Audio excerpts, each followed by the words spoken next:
الحمد لله رب العالمين.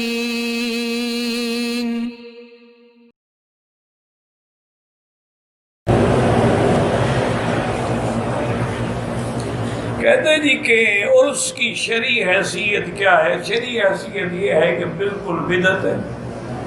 نہ حضور پاک نے کسی اپنی بیوی کا عرس کیا، نہ اپنے دادا ابراہیم اسماعیل کا عرس کیا، نہ صحابہ نے عرس کیا، نہ تابعین نے عرس کیا. یہ تو خالص بدعات ہیں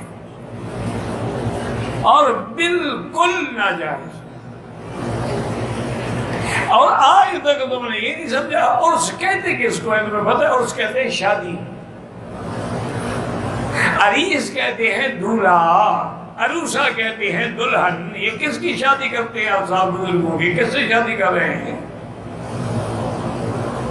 اسی لیے یہ کہتے ہیں نا کہ میں مر جاؤں تو کہیں گے مولوی مکی مر گیا، ان کا پیر مر جائے کہتے ہیں وصال فرما گئے. کس سے وصال ہوا ہے جی؟ وہ چونکہ وصال فرما گیا ان کو ہر سال شادی کرنی پڑتی ہے. انا للہ و انا الیہ راجعون. دعا کرو اللہ ہدایت دے.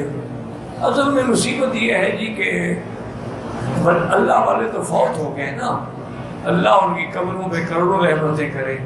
بعد میں آ گئے جاہل لوگ، اب وہ اپنی جہالت کو چھپانے کے لیے یہ بہانے بناتے ہیں کہ سبحان اللہ جی حضرت کا عرس منا رہے ہیں، کروڑوں کا چندہ بھی آ جاتا ہے، اور حضرت کو ثواب بخشنے کے لیے عرس پہ باقاعدہ میلہ ٹھیلا مجرا گانے بجانے تاکہ ثواب ہوگا نا حضرت کو. انا للہ و انا الیہ راجعون. اب اگر اللہ عقل چھین لے تو آدمی کیا کہہ سکتا؟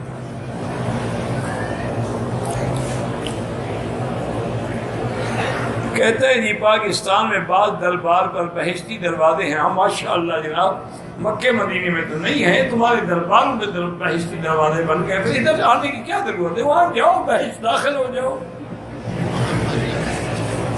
انا للہ و انا الیہ راجعون. کیا اب ایمان سے کہو یہ بھی انسانیت کی بات، یعنی عقل کی بات. چلو شریعت تو چھوڑو، عقل بتاؤ.